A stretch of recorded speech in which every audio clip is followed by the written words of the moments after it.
Friends, ಎಲ್ಲರಿಗೂ ನಮಸ್ಕಾರ. ನಾನು ನಿಮ್ಮ ಜಯಕ್ಕ. ಎಲ್ಲರೂ ಹೇಗಿದ್ದೀರಾ? ಎಲ್ಲರೂ ಚೆನ್ನಾಗಿದ್ದೀರಾ ಅಂತ ಅಂದ್ಕೊಂಡಿದ್ದೀನಿ. 4 ದಿನದಿಂದ ವೀಡಿಯೋನ ಹಾಕೋಕ್ಕಾಗಿಲ್ಲ ಫ್ರೆಂಡ್ಸ್, ತುಂಬ ಬೇಜಾರಾಗ್ತಾ ಇದೆ. ನನಗೂ ಅಷ್ಟೇ, ಕತೆನ ಯಾವಾಗ ಹಾಕ್ತೀನಪ್ಪ ಅಂತ ಅನಿಸ್ಬಿಟ್ಟಿತ್ತು. ಆದರೆ ಹುಷಾರಿರಲಿಲ್ಲ. ಇವಾಗ ಒಂದು ಸ್ವಲ್ಪ ಪರವಾಗಿಲ್ಲ ಫ್ರೆಂಡ್ಸ್, ಅದಕ್ಕೆ ವೀಡಿಯೋ ಮಾಡ್ತಾಯಿದ್ದೀನಿ. ಪ್ಲೀಸ್ ಬೇಜಾರು ಮಾಡ್ಕೋಬೇಡಿ. ಹುಷಾರಿಲ್ಲ ಅಂತಂದರೆ ವೀಡಿಯೋ ಮಾಡೋಕ್ಕಾಗಲ್ಲ ಅಲ್ವಾ? ಅದಕ್ಕೆ ಇವತ್ತು 4 ದಿನದ ನಂತರ ವೀಡಿಯೋನ ಶುರು ಮಾಡ್ತಾಯಿದ್ದೀನಿ. ಪ್ಲೀಸ್ ಸಪೋರ್ಟ್ ಮಾಡಿ. ಹೊಸದಾಗಿ ನೋಡ್ತಿರೋರು ಸಬ್ಸ್ಕ್ರೈಬ್ ಮಾಡ್ಕೊಳ್ಳಿ, ಹಾಗೆ ಲೈಕ್ ಮಾಡಿ, ಶೇರ್ ಮಾಡಿ. ಇವತ್ತಿನ ಕತೆ ಏನಪ್ಪ ಅಂತಂದರೆ, ರಾಮಣ್ಣ ಅಂದರೆ ಜಯಕ್ಕನ ಗಂಡ, ಅಂದರೆ ನಾನೇ ಜಯಕ್ಕ. ನನ್ನ ಗಂಡ ಬದಲಾಗಿರೋದಕ್ಕೆ ಊರಿನ ಜನವರೆಲ್ಲ ಸಪೋರ್ಟ್ ಮಾಡ್ತಾರ ಅನ್ನೋದ್ರ ಬಗ್ಗೆ ಡೀಪ್ ಡಿಸ್ಕಷನ್ನು ನೈಟ್. ಇವಾಗ ಊರಿನ ಜನ ಏನು ಹೇಳ್ತಾರೆ ಇವತ್ತಿನ ವಿಡಿಯೋದಲ್ಲಿ ನೋಡೋಣ. ಪ್ಲೀಸ್ ಹೊಸದಾಗಿ ನೋಡ್ತಿದ್ರೆ ಸಬ್ಸ್ಕ್ರೈಬ್ ಮಾಡ್ಕೊಳ್ಳಿ, ಹಾಗೆ ಲೈಕ್ ಮಾಡಿ, ಕಮೆಂಟ್ಸ್ ಮಾಡಿ ಫ್ರೆಂಡ್ಸ್. ಕಮೆಂಟ್ಸ್, ನಿಮ್ಮ ಎಲ್ಲರ ಕಮೆಂಟ್ಸ್ನ 4 ದಿನ ಆಯಿತು ನೋಡಿ, ಅದಕ್ಕೋಸ್ಕರ ಕಾಯ್ತಾ ಇದ್ದೀನಿ. ಪ್ಲೀಸ್ ಲೈಕ್ ಮಾಡಿ, ಕಮೆಂಟ್ಸ್ ಮಾಡೋದನ್ನು ಮರಿಬೇಡಿ. ಹಾಗೆ ಇವತ್ತು ಎಷ್ಟು ಜನ ಸಬ್ಸ್ಕ್ರೈಬರ್ಸ್ ಆಗ್ತಾರೆ ಅಂತ ನೋಡೋಣ. ಬನ್ನಿ, ತಡ ಮಾಡೋದು ಬೇಡ. ಇವತ್ತು ನಾನು ಎಷ್ಟು ವೀಡಿಯೋ ಹಾಕ್ತೀನಿ ಅಂದರೆ ಅಟ್ಲೀಸ್ಟ್ ಒಂದು 3 ವೀಡಿಯೋನಾದರೂ ಹಾಕ್ತೀನಿ ಇವತ್ತು. ಬೇಗ ನಾನು ನೆಕ್ಸ್ಟ್ ವೀಡಿಯೋ ಎಪಿಸೋಡ್ ಹಾಕೋದ್ರೊಳಗಡೆ ಮಧ್ಯಾಹ್ನ ಇನ್ನೊಂದು ಎಪಿಸೋಡ್ ಹಾಕ್ತೀನಿ. ಅಷ್ಟರೊಳಗಡೆ 5 ಜನ ಸಬ್ಸ್ಕ್ರೈಬರ್ಸ್ ಆಗಿ, ಹಾಗೆ ನೋಡಿರೋರೆಲ್ಲ ಕಮೆಂಟ್ಸ್ ಮಾಡಿ. ನಿಮ್ಮ ಕಮೆಂಟ್ಸ್ಗಳನ್ನ ಓದಿ ಥಟ್ ಅಂತ ಇನ್ನೊಂದು ವೀಡಿಯೋ ಹಾಕ್ಬಿಡ್ತೀನಿ. ಏನಂತೀರಾ? ಕಮೆಂಟ್ಸ್ ಮಾಡ್ತೀರಲ್ಲ? ಬನ್ನಿ, ತಡ ಮಾಡೋದು ಬೇಡ, ವೀಡಿಯೋ ಶುರು ಮಾಡೋಣ. ಏ ರಾಮಣ್ಣ, ನಮ್ಮನ್ನು ಯಾಕೆ ಇಷ್ಟೊತ್ತು ಕರೆಸಿದ್ದೆ?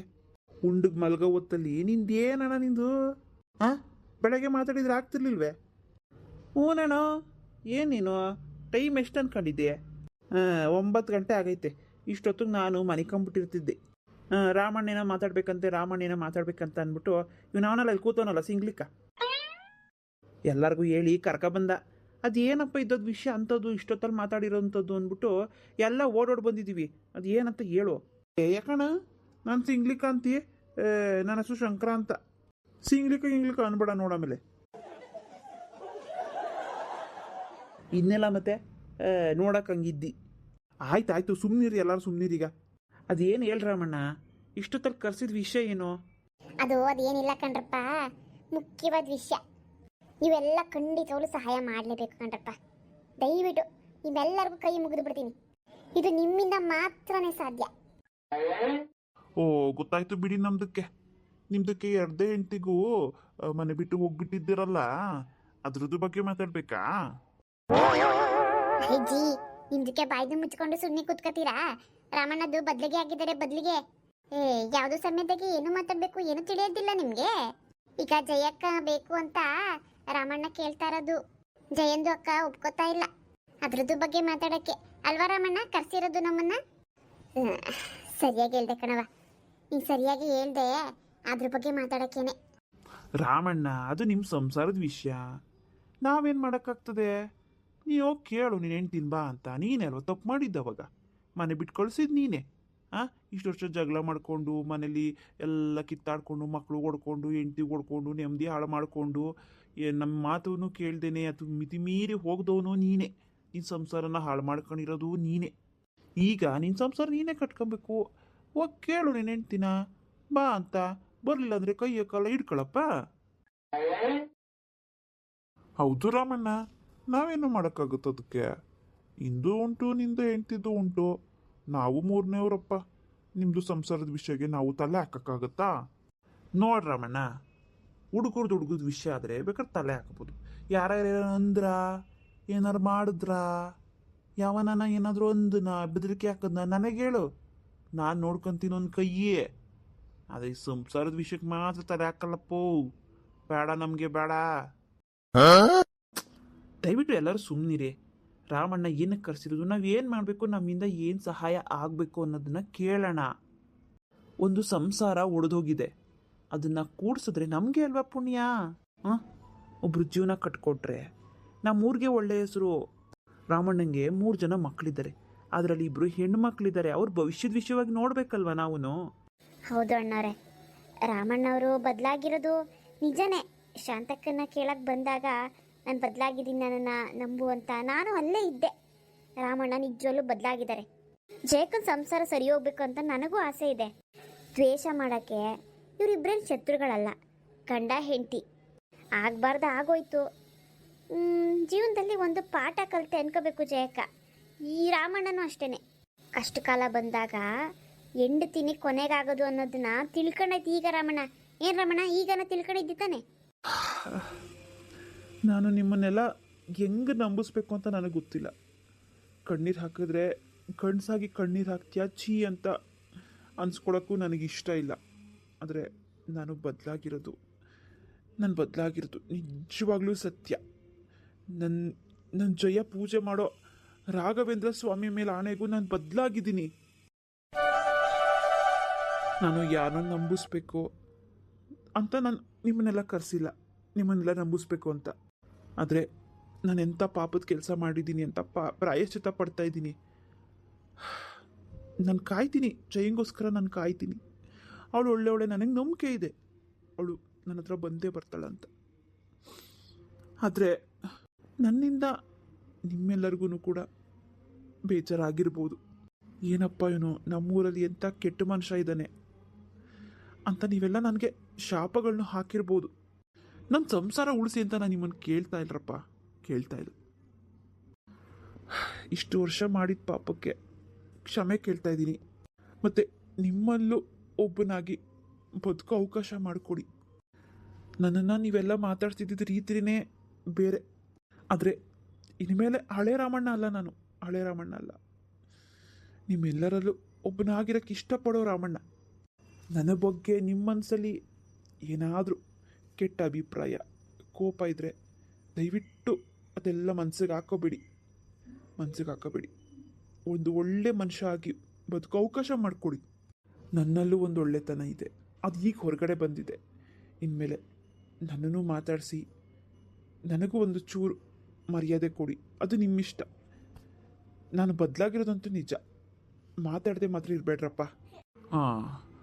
ರಮಣ, ಹಂಗಿದ್ರೆ ನೀನು ನಿಮ್ಮಿಬ್ರು ಗಂಡ ಹೆಂಡತಿ ಸಂಸಾರದ ವಿಷಯವಾಗಿ ನಮ್ಮನ್ನು ಕರೆದಿಲ್ಲ ನೀನು? ಇಲ್ಲ ಕಣ್ರಪ್ಪ, ಇಲ್ಲ. ಅದು ನನ್ನ ಹಣೆ ಬರದಲ್ಲಿ ಏನಾಯ್ತೋ ಅದಾಗ್ತದೆ. ನಾನು ನನ್ನ ಪ್ರಯತ್ನ ಪಡ್ತಾ ಇದ್ದೀನಿ. ಜಯಂಗೆ ಯಾವಾಗ ನಾನು ಒಪ್ಕೋಬೇಕು ಅಂತ ಅನ್ನಿಸ್ತದೋ ಅವಾಗಲೇ ಒಪ್ಕೊಳ್ಳಿ. ಆದರೆ ನೀವೆಲ್ಲ ಊರಿನ ಜನ ನನ್ನ ಬಗ್ಗೆ ಕೆಟ್ಟ ಅಭಿಪ್ರಾಯ ಪಟ್ಟಿದ್ದೀರಾ. ಅದನ್ನು ದೂರ ಮಾಡೋಕ್ಕೋಸ್ಕರ ನಾನು ನಿಮ್ಮನ್ನು ಕರೆಸಿದ್ದು. ಸರಿ, ನೀನು ಮಾತಾಡೋದು ನೋಡಿದ್ರೆ ನಂಬಬೇಕು ಅಂತಲೇ ಅನ್ನಿಸ್ತೈತೆ, ನೋಡೋಣ. ಆದರೆ ರಾಮಣ್ಣ, ಇಷ್ಟು ದಿನ ಒಂಥರ ಇದ್ದಿ. ಏನಂದರೆ, ಸಂಸಾರದಲ್ಲಿ ಒಬ್ಬ ಗಂಡಸು ಎಷ್ಟು ಜವಾಬ್ದಾರಿ ತಗೋತಾನೆ, ಹೆಂಡತಿ ಮಕ್ಕಳನ್ನ ಹೆಂಗೆ ನೋಡ್ಕೊತಾನೆ ಅನ್ನೋದ್ರ ಮೇಲೇ ಅವನ ಮರ್ಯಾದೆನೂ ಇರುತ್ತೆ. ನೀನು ಹೊರ್ಗಡೆ ಜನಗಳ ಜೊತೆ ಕೋಪಿಷ್ಟನೇ ಆಗಿರೋ, ಕಟ್ಕನೇ ಆಗಿರೋ, ಅದು ಲೆಕ್ಕ ಇಲ್ಲ ಕಣಣ್ಣ.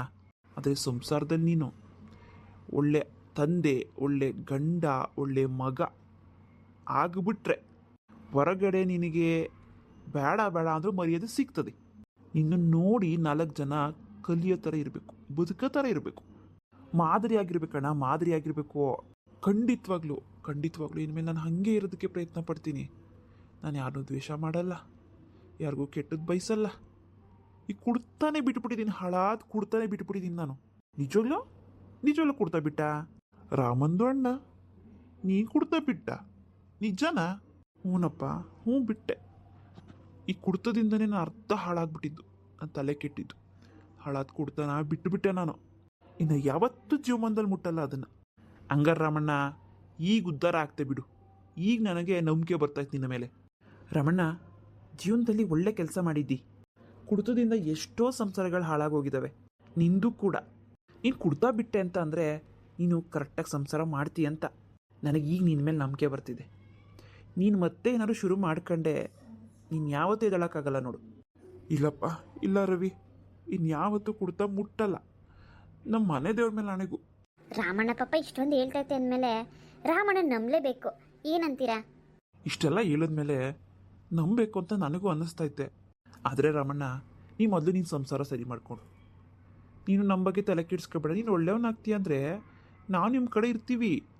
ಎಲ್ಲರಿಗೂ ತಪ್ಪು ಮಾಡಿ ಪ್ರಾಯಶ್ಚಿತ್ತ ಪಟ್ಟ ಮೇಲೆ ಒಂದು ಬದುಕೋ ಅವಕಾಶನ ಕೊಡಬೇಕು. ಏನ್ರಪ್ಪ, ಏನಂತೀರಾ? ಹ್ಞೂ ನೀವು ಹೇಳಿದ್ದು ನಿಜ ಬಿಡಿ. ಹೌದು, ನಮ್ದೇನಿಲ್ಲ. ನಿಜವೂ ನಮ್ಮ ಕಡೆಯಿಂದ ಏನಾದ್ರು ಸಹಾಯ ಆಗಬೇಕಾದ್ರೆ ಕೇಳೋಣ. ನೋಡ್ರಮ್ಮಣ್ಣ, ಈಗ ಜೇಕನ್ನ ಕರ್ಕೊಬಂದು ನೀನು ಚೆನ್ನಾಗಿ ನೋಡ್ಕೋತೀಯಲ್ಲೇನಪ್ಪ? ಹೌದು, ನನಗೆ ಇವಾಗ ಅವಳ ಜೊತೆ ಜೀವನ ಮಾಡೋಕ್ಕೆ ಇಷ್ಟ. ಇನ್ಯಾವತ್ತೂ ಹಳೆ ತಪ್ಪನ್ನು ನಾನು ಮತ್ತೆ ಮಾಡೋದಿಲ್ಲ. ಇನ್ಮೇಲೆ ಅವಳನ್ನ ತುಂಬ ಚೆನ್ನಾಗಿ ನೋಡ್ಕೋಬೇಕು. ಅವಳಿಗೆ ಏನೇನು ಸಿಕ್ಕಿಲ್ವೋ ಎಲ್ಲನೂ ಕೊಡಬೇಕು ಅಂತ ಅಂದ್ಕೊಂಡಿದ್ದೀನಿ. ಇದೇ ರಮಣ, ಇದೇನೇ ಹೆಣ್ಮಕ್ಳು ಬೇಕಾಗಿರೋದು. ನೀನು ಎಷ್ಟು ದುಡ್ಡು ತಂದುಕೊಟ್ಟೆ, ಒಡವೆ ತಂದುಕೊಟ್ಟೆ, ಅದು ಲೆಕ್ಕ ಬರಲ್ಲ. ನೀನು ಎಷ್ಟು ಪ್ರೀತಿ ಕೊಟ್ಟೆ, ಎಷ್ಟು ಕಾಳಜಿ ಮಾಡಿದೆ ಅನ್ನೋದು ಲೆಕ್ಕ ಬರುತ್ತೆ. ನೀನು ಅಷ್ಟು ಮಾಡಿ ನೋಡು, ಜೇಕ ಕರಗಿ ಬರಲಿಲ್ಲ ನೋಡ್ಕ.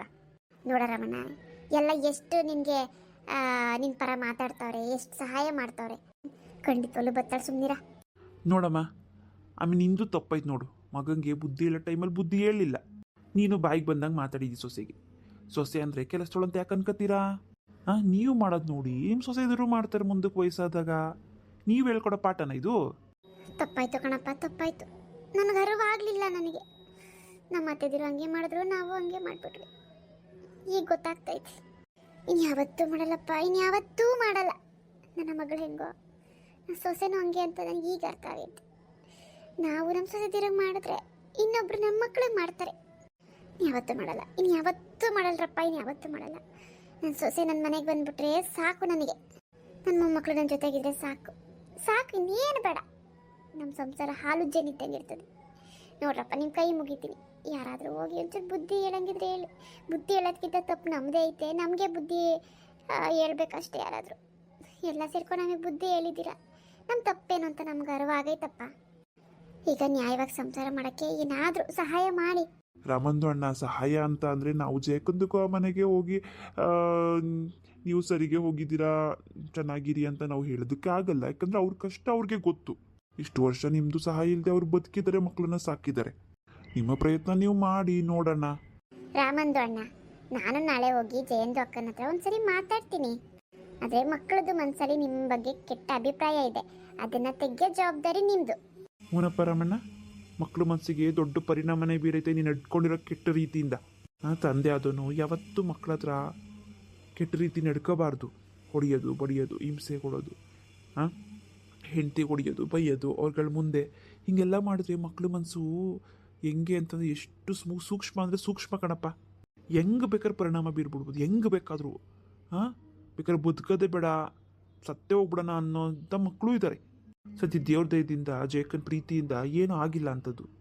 ಹೌದಣ್ಣ, ಖಂಡಿತವಾಗ್ಲೂ ಜಯ ಇಲ್ಲ ಅಂದಿದ್ರೆ ನನ್ನ ಮಕ್ಕಳು ಕಳ್ಕೊಬಿಡ್ತಿದ್ದೆ ನಾನು. ಆಯ್ತು, ಸಮಾಧಾನ ಮಾಡ್ಕ. ಏನಾಗ್ತದೋ ಆಗಲಿ. ಆಯಿತು, ಆಗಿದ್ದೆಲ್ಲ ಆಯಿತು. ನಾವು ಒಂದು ಕೆಟ್ಟದ್ದು ಅನ್ಕೊಬಿಟ್ಟು ಎಲ್ಲ ಮರ್ತು ಬಿಡ್ತೀವಿ. ನಿನ್ನ ಬದುಕಿಸಿರೋದು ನೀನು ಹೆಂಡ್ತಿನೇ, ಬೇರೆ ಯಾರಲ್ಲ. ನಾವು ಕೂಡ ಬರಲಿಲ್ಲ ನಿನ್ನ ಸಹಾಯಕ್ಕೆ. ಅದನ್ನ ಜೀವನದಲ್ಲಿ ಯಾವತ್ತೂ ಮರಿಬೇಡ ಅಷ್ಟೇ.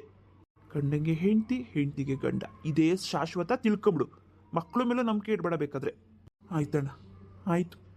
ನೀವು ಹೇಳ್ದಂಗೆ ಮಾಡ್ತೀನಿ, ನೀವು ಹೇಳ್ದಂಗೆ ಇರ್ತೀನಿ. ನಮ್ಮ ರಾಮಣ್ಣ ಎಷ್ಟು ಬದಲಾಗೈತೆ ಅಂದರೆ ನಮ್ಮ ಕೈಲೇ ನಂಬಕ್ಕಾಗ್ತಿಲ್ಲ. ರಾಮಣ್ಣ ಕುಡಿಯೋದು ಬಿಟ್ಟಾಗಿಂದ ನಾವು ಬಿಟ್ಬಿಟ್ಟಿದ್ದೀವತ್ತ. ಒಳ್ಳೆ ಕೆಲಸ ಆಯ್ತಲ್ಲ. ನಮ್ಮದೇ ಊರಲ್ಲಿ ಇರೋರೆಲ್ಲ ಕುಡ್ತಾ ಬಿಟ್ಬಿಟ್ರೆ ಅದಕ್ಕಿಂತ ದೊಡ್ಡ ಕೆಲಸ ಯಾವುದೂ ಇಲ್ಲ. ಒಳ್ಳೆ ಕೆಲಸ. ಹೌದಪ್ಪ, ಈ ಕುಡ್ತದಿಂದನೇ ನನ್ನ ಮಗ ಹಿಂಗಾಗಿದ್ದು. ಮತ್ತೆ ನನ್ನ ಮಾತುಗಳ ಕೇಳುನೂ ಸ್ವಲ್ಪ ಹಾಳಾದ. ಆದರೆ ಇನ್ಮೇಲೆ ಹಂಗೆ ಆಗೋದು ಬೇಡ. ನನ್ನ ಸೊಸೆ ಆದಷ್ಟು ಬೇಗ ಮನೆಗೆ ಬಂದರೆ ಸಾಕು. ಆಯ್ತಣ್ಣ, ದೇವ್ರ ದಯದಿಂದ ಜೇಕ ಆದಷ್ಟು ಬೇಗ ನೀವು ಒಂದಾಗಿದ್ದ ನಮಗೆ ಸಿಹಿ ಹಂಚೋದು ಮಾತ್ರ ಮರಿಬೇಡ್ರಿ. ಏನಂತೀರಪ್ಪ? ಹ್ಞೂ, ಸಿಹಿ ಹಂಚಲೇಬೇಕು. ರಾಮಣ್ಣ, ಮರ್ತ್ಕೀರ್ತಿ. ಆಮೇಲೆ ಹಬ್ಬದೂಟ ಮಾಡಾಕ್ಬೇಕು. ಇರಪ್ಪ, ಇನ್ನು ಜೇಕ ಒಪ್ಕೋಬೇಕು, ಬರಬೇಕು. ಆಮೇಲೆ ಮಾಡ್ರ ಪ್ರಯತ್ನ ಮಾಡೋಣ. ಗಿರ್ಜಿ, ನೀನು ಹೋಗ್ಬಿಟ್ಟು ಬಾ ನಾಳೆ. ಊರಿ ನಾನು ಹೋಗ್ಬರ್ತೀನಿ. ನಾನು ಹೇಳ್ತೀನಿ ಜೇಕಂಗೆ, ನೋಡ್ರಮ್ಮಣ್ಣ, ನೀನು ಡೈಲಿ ಹೋಗು ಮನೆಗೆ. ಮಕ್ಕಳಿಗೆ ಏನು ಬೇಕೋ ಕೊಡಿಸು, ಜವಾಬ್ದಾರಿ ತಗೊಂಬದ್ಲು. ಆಮೇಲೆ ಕೊನೆಗೆ ಜೇಕ ಬಂದೇ ಬರ್ತದೆ. ಆಯಿತು ಗಿರ್ಜವ್ವ, ಆಯಿತು, ಹಂಗೆ ಮಾಡ್ತೀನಿ. ಇಷ್ಟು ಮಾಡಿಬಿಡ್ರಿ, ನಿಮಗೆ ಪುಣ್ಯ ಸಿಗುತ್ತೆ. ನನ್ನ ಹೆಂಡ್ತಿನೋ ನೀವಿಬ್ಬರು ಸ್ನೇಹಿತರಿದ್ದೀರಲ್ಲ, ನೀವು ಒಂದು ಮಾಡಿದ್ರೇ ಅದಾಗೋದು ಅನ್ಸುತ್ತೆ ನನಗೆ. ಖಂಡಿತವಾಗ್ಲೂ ರಮಣ್ಣ, ನೀನು ಒಳ್ಳೆಯವನಾಗಿದೆಯಾ ಅಂದರೆ ನಮ್ಮದಕ್ಕೆ ಸಹಾಯ ಮಾಡ್ತೀವಿ ನಾವು. ಯೋಚನೆ ಮಾಡಬೇಡಿ, ಸ್ವಲ್ಪ ಸಮಯ ಬೇಕಾಗುತ್ತೆ ಅಲ್ವೇನೆ ಗೀರ್ಜಿ? ಹ್ಞೂ ರಮಣ್ಣ, ನೀನು ಯೋಚನೆ ಮಾಡಬೇಡ, ಸ್ವಲ್ಪ ಸಮಯ ಕೊಡು. ಹ್ಞೂ, ಆಯಿತು. ಇಷ್ಟೇ ಅಣ್ಣ, ನಿಮ್ಮ ಹತ್ರ ಕೇಳ್ಕೊಬೇಕಾಗಿತ್ತು, ಅದಕ್ಕೆ ಕರೆಸ್ದೆ. ಬೇಜಾರು ಮಾಡ್ಕೋಬೇಡಿ. ಸರಿ, ಆಯಿತು, ನೀವೆಲ್ಲ ಹೋಗಿ ಮನೆಗೆ, ನಾವು ಹೊಡ್ತೀವಿ. ಆಯ್ತಪ್ಪ, ಒಳ್ಳೇದಾಗಲಿ. ನಡೀರಪ್ಪ ನಡೀರಿ ನಡೀರಿ ಮನೆಗೆ ಹೋಗಿ ಮನೆ ಕಳನ 10 ಗಂಟೆ ಆಯಿತು.